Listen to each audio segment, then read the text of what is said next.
ديال الاستعمار كانت تلعب واحد الدور كبير في هذه المساله هذه. اولا، ثانيا الاشاره المدنيه اللي الا كنا مازال حنا تابعين لهذه الدول هذه فما يمكنش لنا نخلص هذوك الاتفاقيات ديال الشباب والخوف الى غيرها. الثوره الخضراء اللي فعلا تتلعب هذوك الجينات ديال الحيوانات الهدف الرئيسي بسبب ديالها هو ان الربح السريع الدرجه الاولى. ثم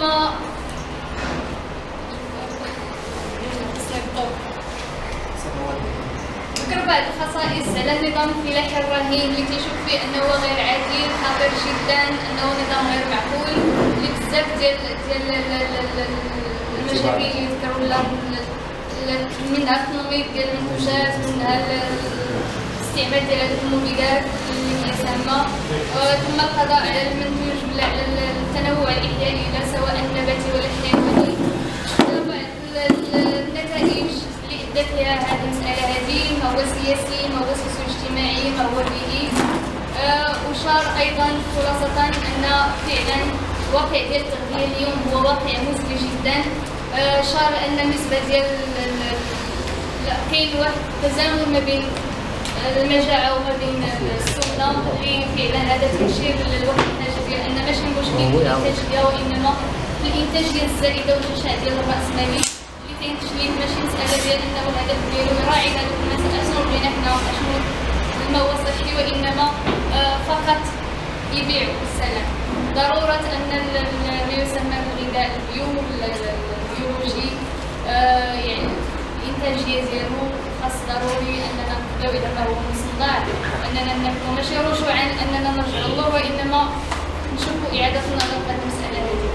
ادى الى ان تفطير هذوك الفلاحين ادى بهم الى بيع الاراضي ديالهم ثم الهجره اللي غادي تعطيك مشاكل اخرين، احياء صحيح، بزاف ديال المشاكل اللي فعلا شفنا بعض الشهادات ديال هاد الناس هادو اللي كانوا قبل غادي يعطيك واحد المشاكل الاحتراق، التزامن ديال ان الناس غادي يجيو يقطنوا لك واحد البلاصه اللي هي عشوائيه، غادي انتشار ديال الامراض كما هي عاوتاني،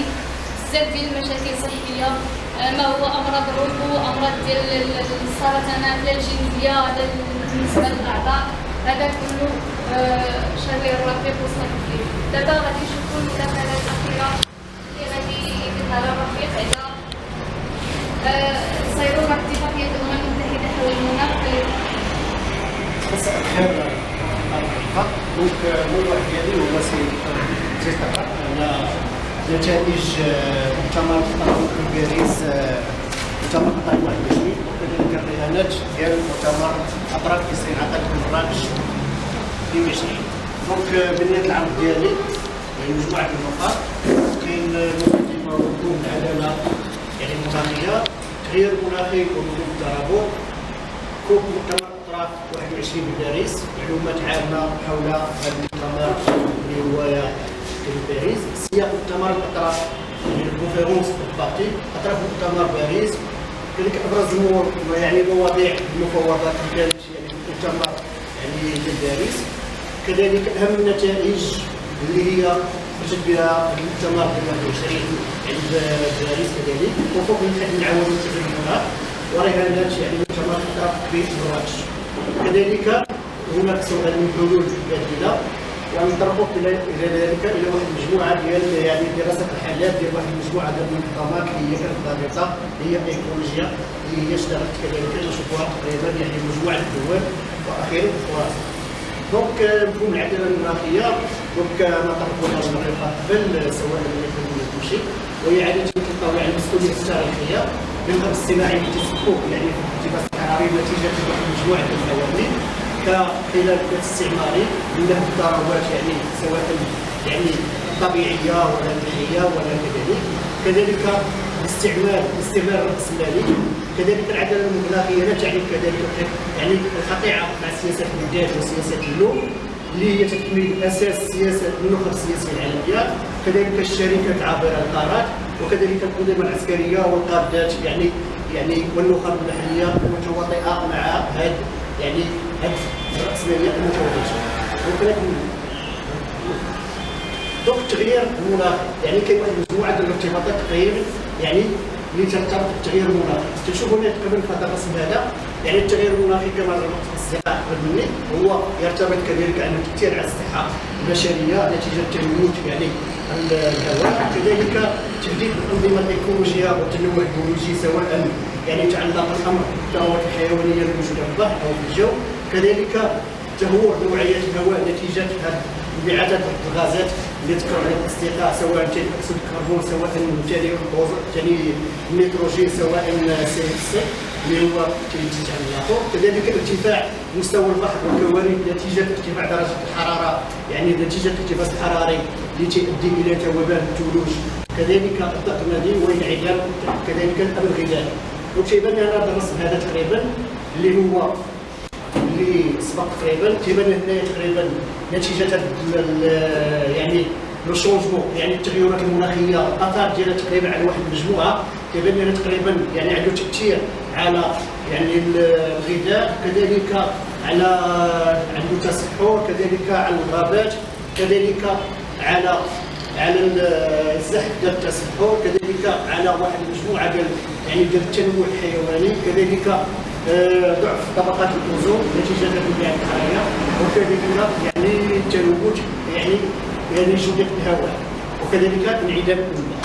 دونك تيبان لنا هنا تقريبا في هذا الرسم الاخر الرسم اللي هو رسم تفسيري لظاهره الاحتباس الحراري، تيبان لنا تقريبا واحد ثلاثه يعني ديال اشعه الشمس، يعني واحد ثلاثه الاشعه، واحد تيبان لنا هذا تقريبا هذا الرسم هو الكره الارضيه، الغلاف الجوي اللي طبقه الاوزون. دونك الغلاف الجوي كان الاشعه الاول هي تقريبا الاشعه المنعكسه على الغلاف الجوي نتيجه يعني وجود واحد المجموعه ديال الانبعاثات ديال الغازات الدافئه اللي تتكون من ثاني اكسيد الكربون، من ثاني غازات ثاني النيتروجين، وكذلك CO4 وCO2.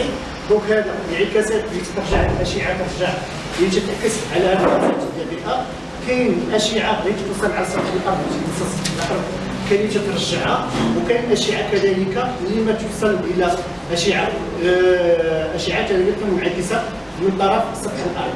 كذلك من الغلاف الجوي.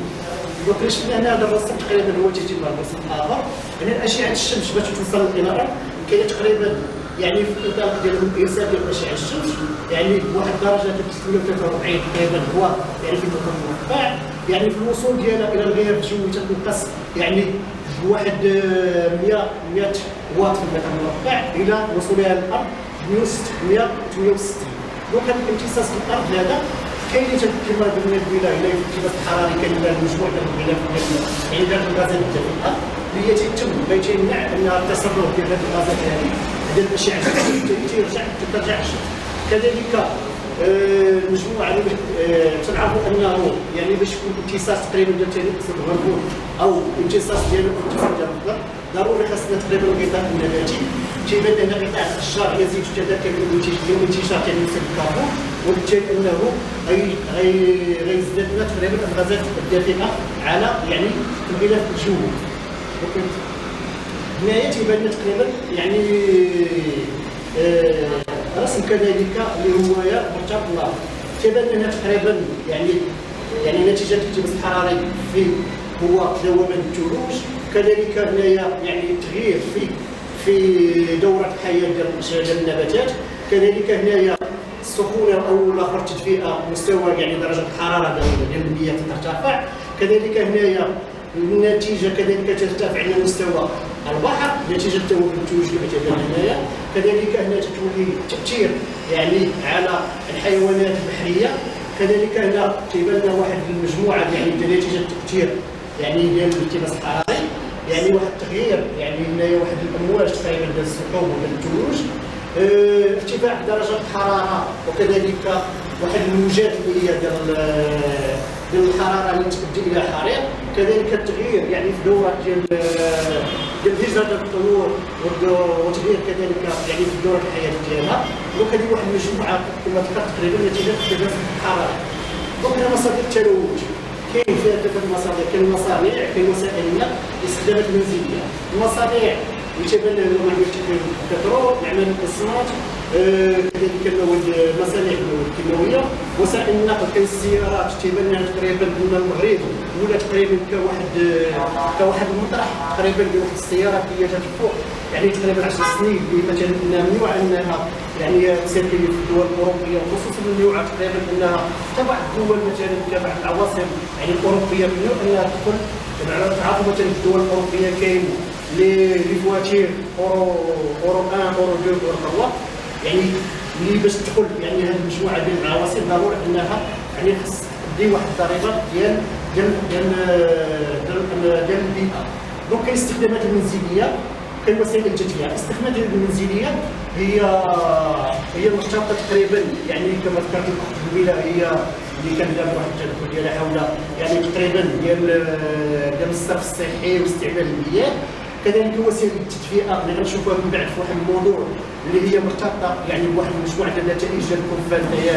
هي مرتبطه بالتكيف والتموين. هنا هاد العناصر كامله تبان لنا تقريبا هي يعني ماشي من اعمال الطبيعه ولكن هي واحد المجموعه ديال الحرب يعني تشدوها تقريبا الاقوياء الدول الملوثه على الطبقه العامله وكذلك هم اصحاب الامتيازات. عرف المناخ كذلك هو ناجم عن استمرار يعني الحرب الوقود الاحفوري اللي تتوتم يعني في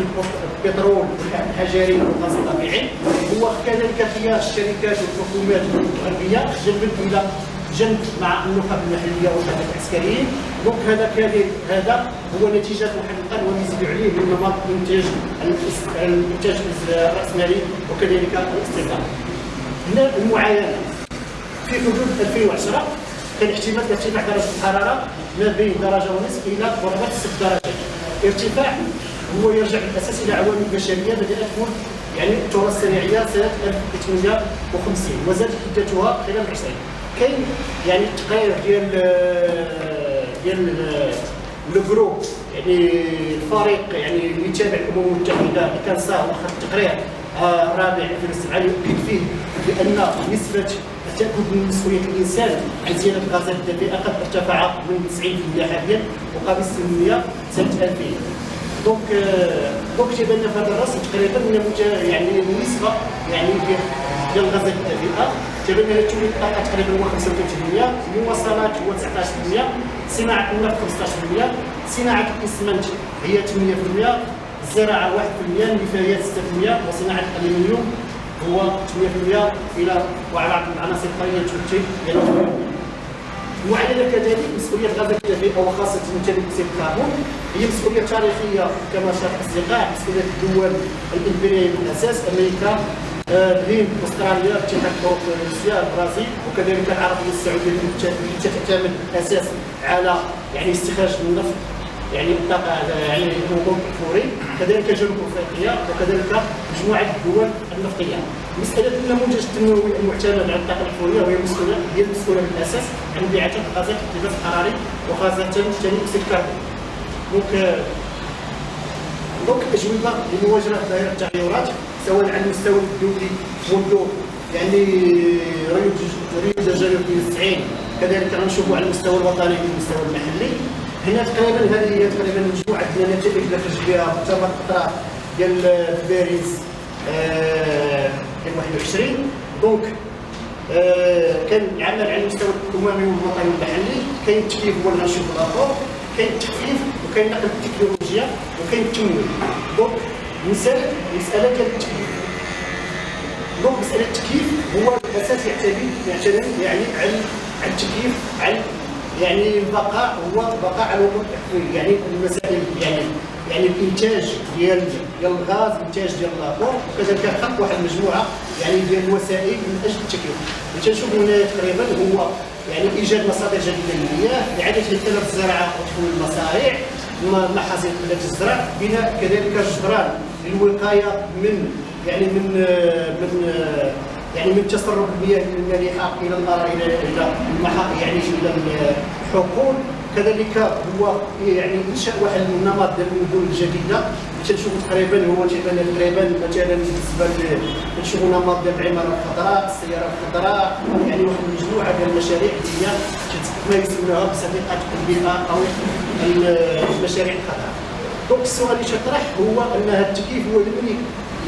من سيكون من الصالح من صالح من. دونك تيبان انه يعني جميع المشاريع اللي هي متعلقه بالتكييف غالبا ما تكون انها مثلا تنشوفوا فرنسا اللي هي مثلا كاينه يعني في مشروع ديال النور مثلا، مشاريع ديال القطار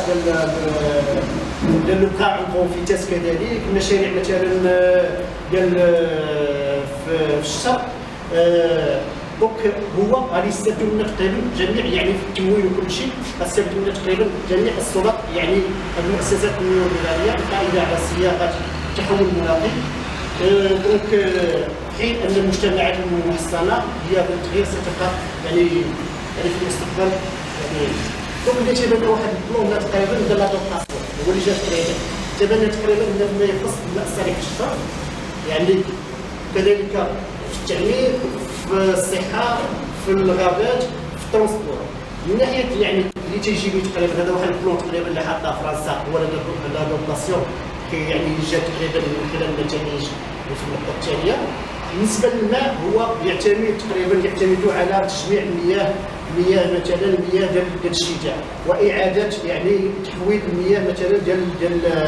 الصرف الصحي. شفت مثلا طرح الولايه في المنطقه يعني في الشهاده ديالها اللي مثلا في فرنسا تنشوفوا واحد المجموعه يعني تقريبا ديال الانظمه، كنلقاو انه مثلا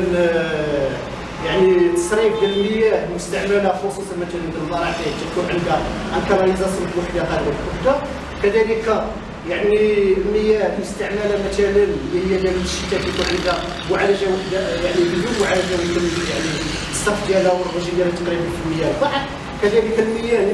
يعني معتمده تقريبا في لافابوات اللي كويزين تكون عندها معالجه اقل. دونك في المغرب هنايا ما كاينش تقريبا هذه الشبكات هي شبكه وحده، وبالتالي يعني يصعب المعالجه ديالها وتكون طالعه تقريبا. اللي كان تقريبا مثلا في واحد المدن مثلا اللي كان فيه تفويض ما يسمى مثلا الشركات اللي هي مثلا الربا كل شيء تدبر من قوه، دونك انها ما تلازمش تقريبا كانت تقريبا يعني تضمن مثلا في دفاتر التحملات ديالها هذه المشاريع تقريبا ديال القطاس، ولكن لم تنجزها في حدود يعني في هذه دفتر التحملات. يعني في بعض السنوات مثلا كان 4 رياضات تقريبا كان في حدود 2015 اظن كان انها يعني تكون واحد المعالجه ديال المياه، وبالتالي انها تكون الرجل ديالها تقريبا في واحد لابروفوندور يعني ديال البحر. مثلا ناخذ التعمير. كاين يعني واحد المجموعه مثلا اللي هي مثلا ناخذ مثلا عندنا دابا تقريبا في المغرب مثلا تشوف مثلا لي فاساد يديروا الفيتراج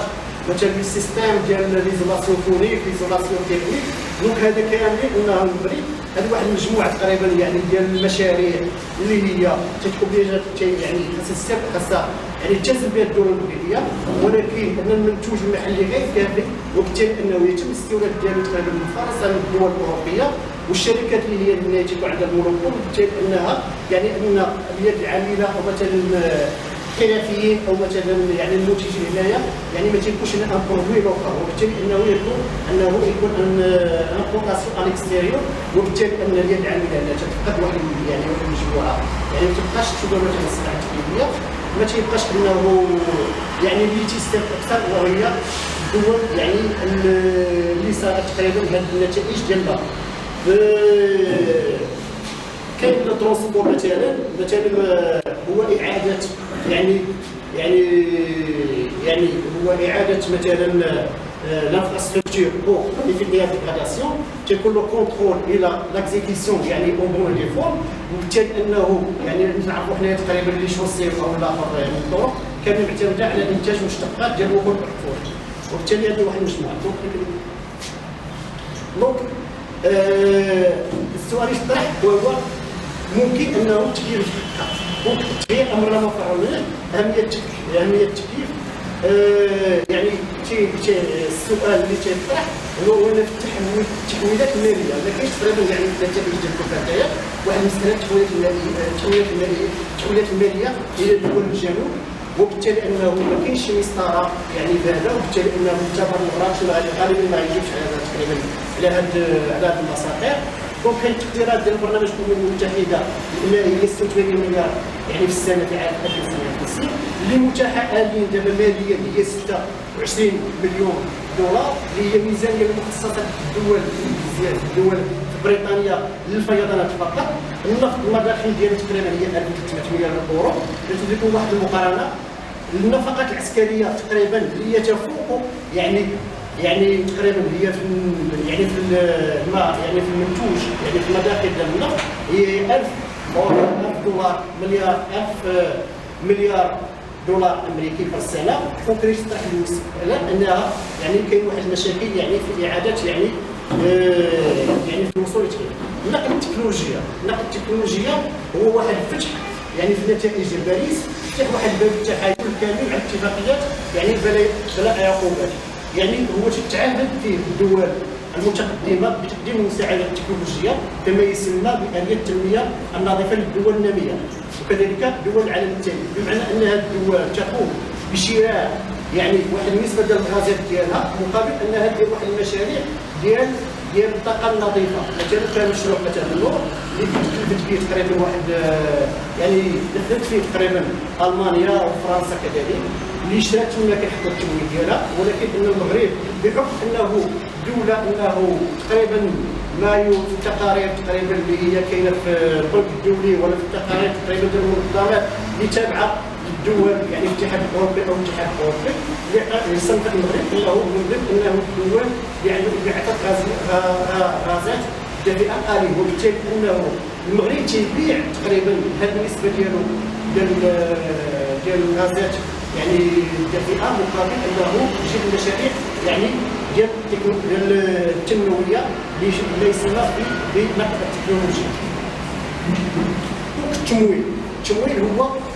ما يعرف بالمارشي دو كاربون او بورصه الكربون او سوق الكربون العالميه. هو كذلك تيدخل تقريبا في النتائج، هي تقريبا النتائج اللي خرج بها مؤتمر خطاب ديال باريس هي نتائج ليست يعني في مصالح دول الشعوب، ولكن هي مصالح تقريبا ديال استعماريه بالاساس، مصالح يعني في يعني مصالح ديال الدول الامبرياليه الجشعه من اجل كذلك. دونك هذه المحطات تقريبا ديال الكربون مثلا هذا السوق ديال الكربون اللي كما تقريبا في داخل التكنولوجيا تيتم يعني اقامه واحد المشاريع تقريبا تاع نفس الاخر، وبالتالي انها الدول اللي هي اقل يعني انبعاثات ديال غاز الكربون يتم شراء بيع هذه النسبه ديالها، وبالتالي ان الدول مثلا مثلا امريكا تقريبا عندها انبعاثات الغازات الدافئه تقريبا 19، المغرب عنده تقريبا 0.1. دونك الامريكان تطلع النسبه يعني جاب التمويل ديال المغرب بحكم ان المغرب غير ملوث، تيطلع انها تشري ما عندوش تعطيه الفلوس تدير له يعني مشاريع تنمويه، وبالتالي انه المغرب عوض انه تكون عنده مثلا 0.1 تتهبط امريكا النسبه ديال انبعاثات الغازات ديالها باش ما تعرفش العقوبات، والمغرب تيطلع النسبه ديال البورصه ديالو ديال الكربون الى واحد النسبه كبيره. فيما يخص يعني هذه المعلومات عامه على يعني مؤتمر الاطراف اللي كان في باريس، كان التاريخ ديالو 30 نوفمبر الى 11 ديسمبر 2015. مشاركين كانوا 138 دوله، رئيس دوله الى زائد الاتحاد الاوروبي كانوا 40,000 مشارك و200,000 بعثه، مجموعه كذلك من الخبراء ومنظمات المجتمع المدني. الفضاءات اللي كانوا هو فضاء ازرق، وكذلك فضاء ديال لا جينيراسيون ديال الكليما اللي هو مخصص للمجتمع المدني. دونك السياق فوق الكل هنا بالنسبه للسياقات ديال ليكو تعرفوا انه تقريبا في سنه 1979 كانت اول يعني ندوه حول المناخ اللي كانت في جنيف، اللي كان عليها تقريبا واحد التقرير ديال الاخر اللي واخد عليها يعني في يعني واحد الرابور سيونتيفيك اللي هو كان تقرير علمي حول التغيرات المناخيه اللي جا تقريبا يعني في كان 1996 اللي جا من بعد 98، وكان الرابور تقريبا هو قلنا كما شرنا عليه تقريبا ديال الفريق الحكومي تاع الامم المتحده في 1990. زنا كذلك سنه 1998 كانت منظمات يعني القمه ديال الارض بريو دي جانيرو بالبرازيل، ومن بعدها كانت سنه 1994 كانت يعني اعتماد هذه الاتفاقيه يعني الاتفاقيه ديال الامم المتحده حول التغيرات المناخيه. هذا 1995 اللي كان هو اول مؤتمر الاطراف في برلين، زدنا كذلك تقريبا سنه 1997 وهو كان تقريبا لو بروتوكول ديال كيوتو اللي هو من بعد سنه 1911 ولاو تيتزاوج تقريبا يعني اجتماعات ديال مؤتمرات ديال الاجتماعات ديال بروتوكول كيوتو اللي هو اللي تيتزاوج تقريبا مع جميع المؤتمرات ديال الاطراف. مثلا دابا مثلا مراكش غادي يكون فيه يعني مؤتمر الاطراف ديال 22 وبالتزامن ديالو تقريبا على الهامش ديالو تيكون اجتماع يعني ديال مؤتمر الاطراف حول بروتوكول كيوتو. دونك 2014 كان السيركم رابور ديال الفريق البيئي الحكومي. 2015 هو اللي كان يعني كنت باريس، وهنا 2016 اللي غنتاخذوا تقريبا اللي غنشوفوا من بعد تقريبا يعني هنا. دونك هدف مؤتمر اطراف باريس هو كذلك كان الوصول ديالو لاتفاق دولي حول المناخ يرمي لجعل ارتفاع درجه الحراره الارض في مستوى لا تزيد عن درجتين بالمقارنه مع الطاقه الصناعيه، تحديد المساهمات الوطنيه بالنسبه لحجم الغازات الدافئه وخصوصا ثاني اكسيد الكربون. كنعرفوا المغرب انه ملتزم انه باش ينظم باش يستضيف يعني مؤتمر الاطراف ديال 22 باش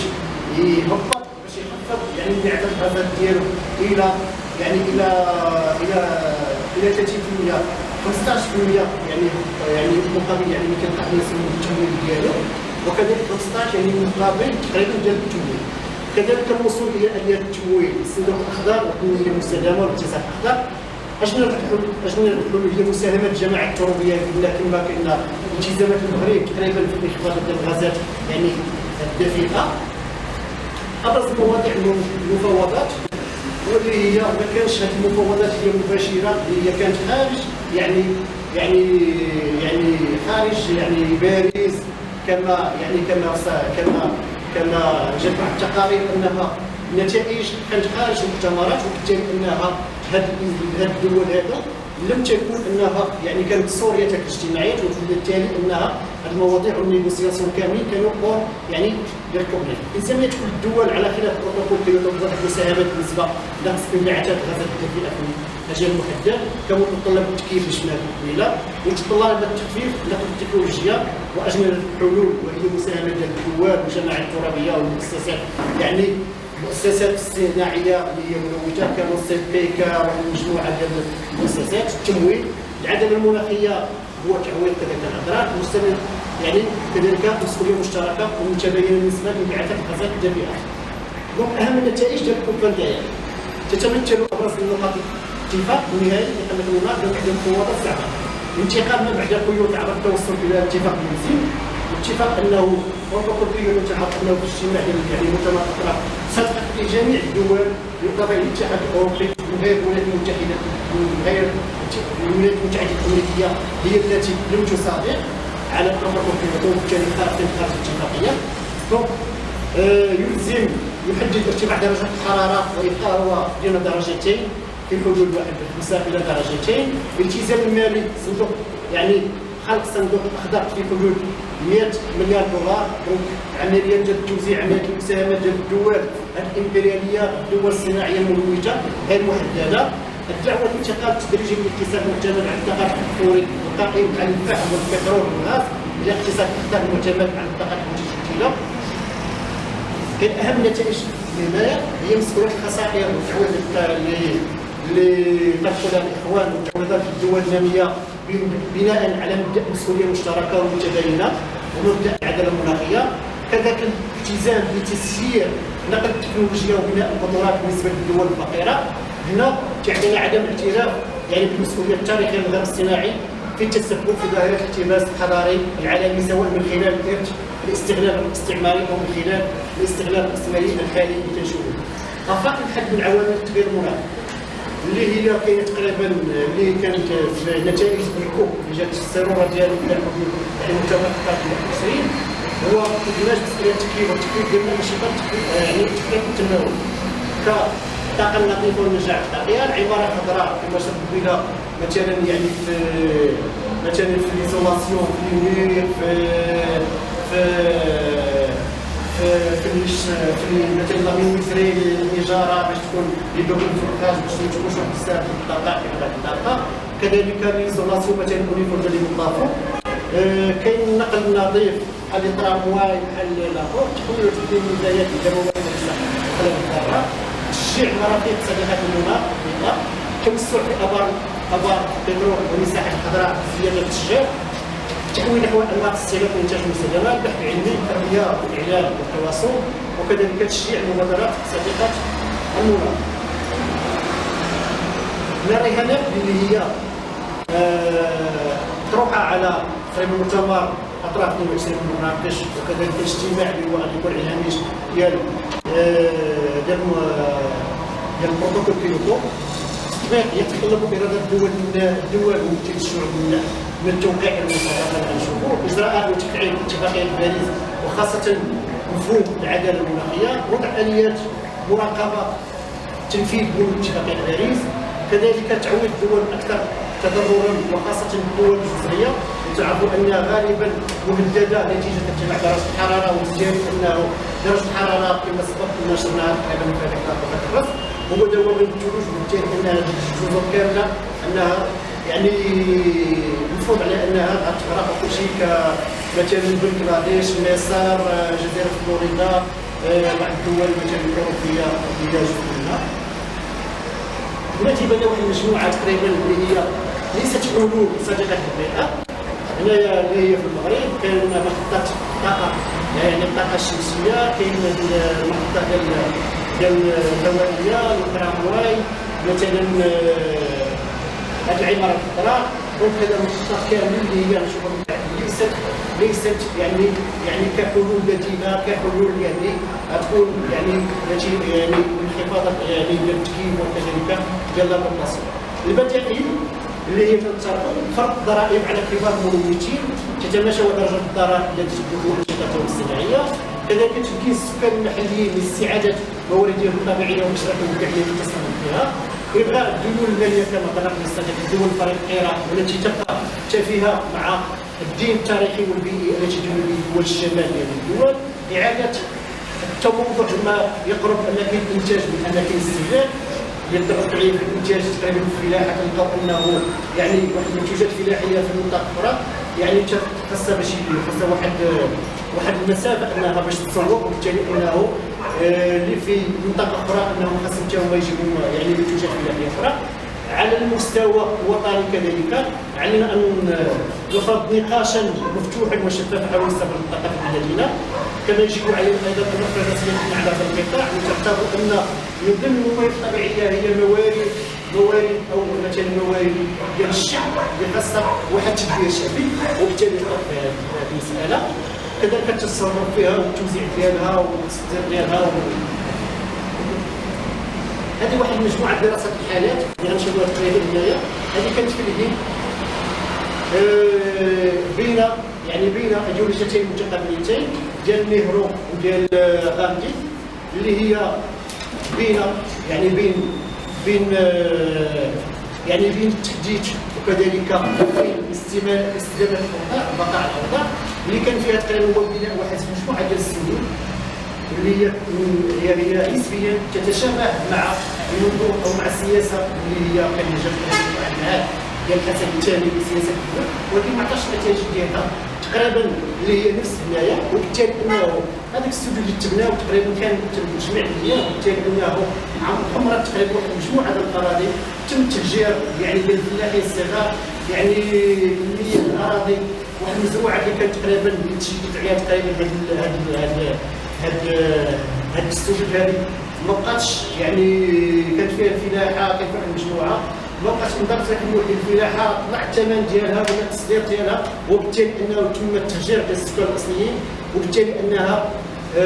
ما عطاش يعني النتائج ديالها وبالتالي انه اللي استافدوا من هذا هما كبار يعني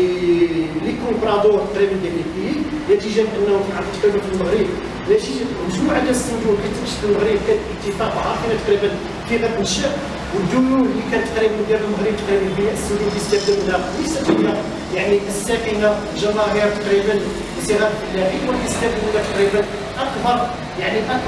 المافيا اللي تحكم تقريبا في المغرب هو اللي استافدوا تقريبا بسبب اراضي عرفوا تقريبا المخططات التنمويه يعني في البوادي وبالتالي انه شرط اراضي تقريبا اللي غتستثمر ديال يعني نتيجه يعني المياه يعني تجميع المياه يعني الشتويه، وبالتالي انه القراب اللي هما اللي الفلاح الصغار هما تلاقوا وتم التهجير ديالهم واللي استافدوا منهم تقريبا هما يعني الاقطاعيين، واحد المجموعه ديال الاقطاعيين. دونك الدراسه هذه تقريبا غنشوفوا واحد المجموعه تقريبا ديال المجموعه ديال الضغط اللي هي تحدث النخب الاستنجاديه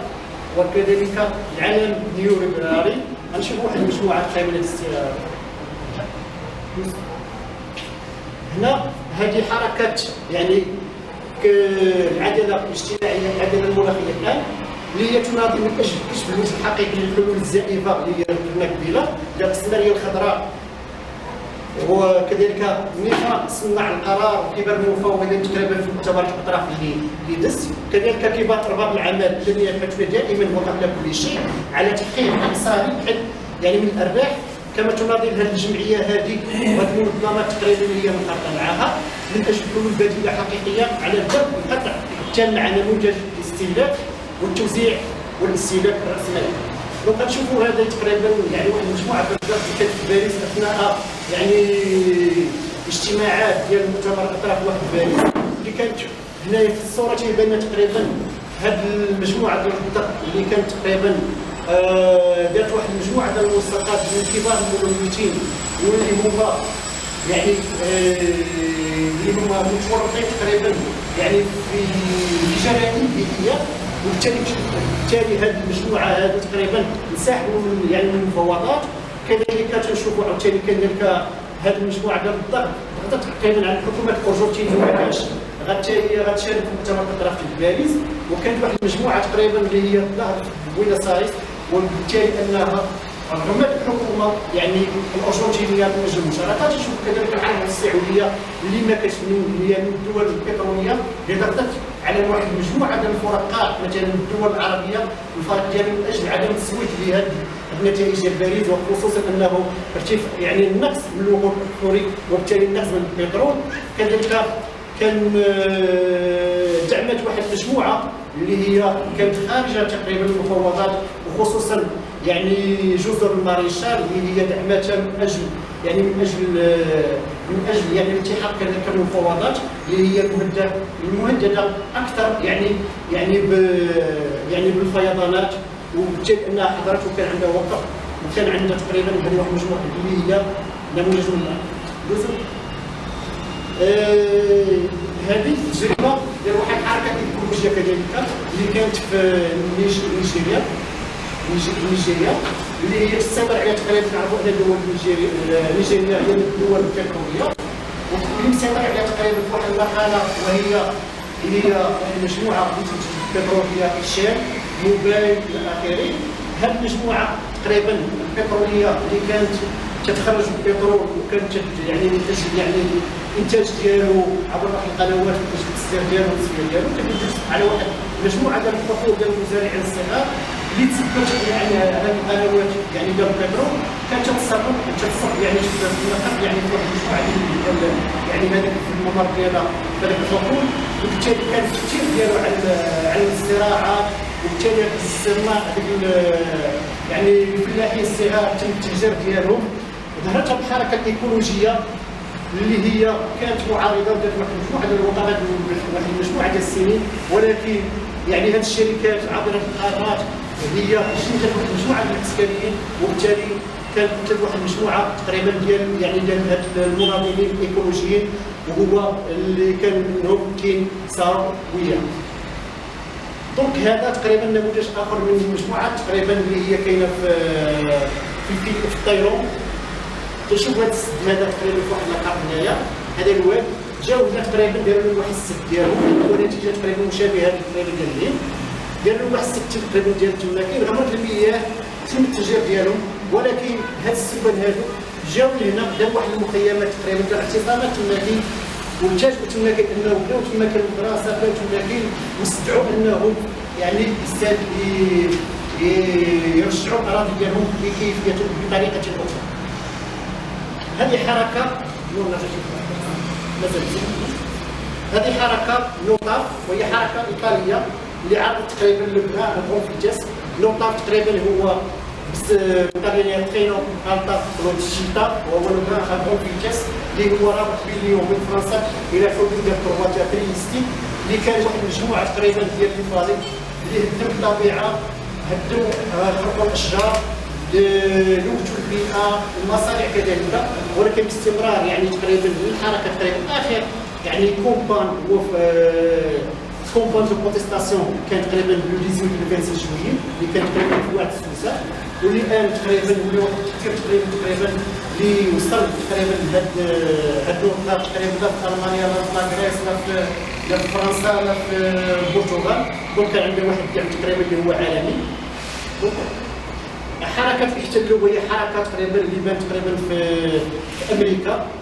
الاسباب تقريبا اللي ظهرت تقريبا اللي خلقت يعني كان جا شعب الراسماليين وسلطتهم في الدوله وسلطتهم في الدوله اللي هي كذلك في تغيير المناخ وتفشي الازمه الاقتصاديه. من ضمن الاهداف ديالهم هو اسقاط النظام الراسمالي.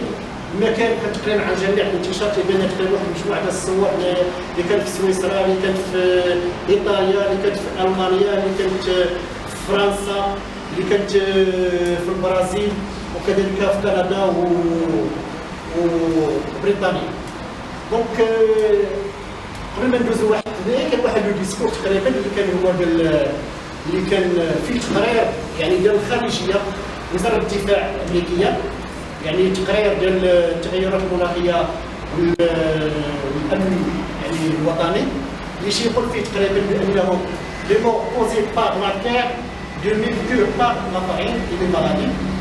diminuer la taille de la population qui affecte le temps se réalisera à la capacité de change. Donc, أنا نعرف تقريبا اللي هو تيبان تقريبا هذه الفقرة ديال التقرير بأن تقريبا يعني الوفيات اللي هي ناتجة عن الحروب بالإضافة إلى تقريبا عن المجاعة والأمراض هي غاد تقريبا مستقبلا أنها غتقلل من عدد السكان وبالتالي انها غادي تبني من الدول الامبرياليه غتحاول انها دير تقريبا واحد التكييف واحد يعني نقدر يعني ديال كاباسيتي دو شونج تقريبا الحوالي ديال هذا الشيء تقريبا تعرض للدول الوفيات ترجع تقريبا الى الحروب تقريبا اللي فاتت تقريبا يعني في العراق في شمال سوريا الى اخره من اجل يعني خلق واحد الاسواق تقريبا ديالها. دونك بعض الانتاجات دونك كاين واحد الكيسيون تقريبا لي ماجور هو تقريبا متعلقه تقريبا بواحد الاكتيفيتي ميليتونت كاين كاين اجوبه تقريبا اللي هي عامله عندهم تي كابيتاليزم والابرياليزم هو الابروج ديال لا سوسيتي اللي هو ضروري من المسائل الحضاريه وكذلك خاصنا نخطط تقريبا الى واحد البرنامج اللي هو ديال المطالب. هذه تقريبا واحد يعني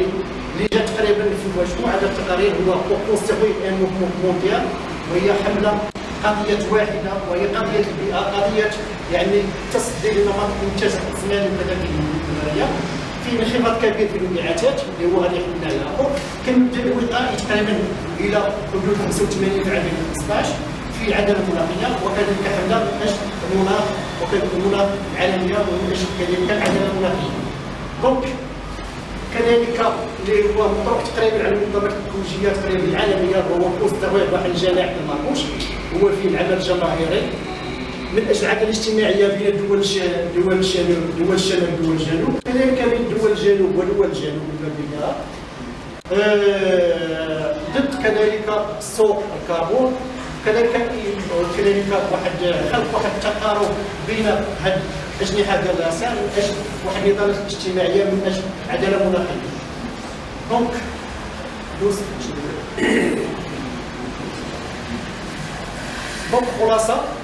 دونك الخلاصه الازمه المناخيه مثال قوي لاستغلال الراسماليه والامكانيات بسبب الطبيعه كذلك لا تركنا تقريبا هاد الازمه المناخ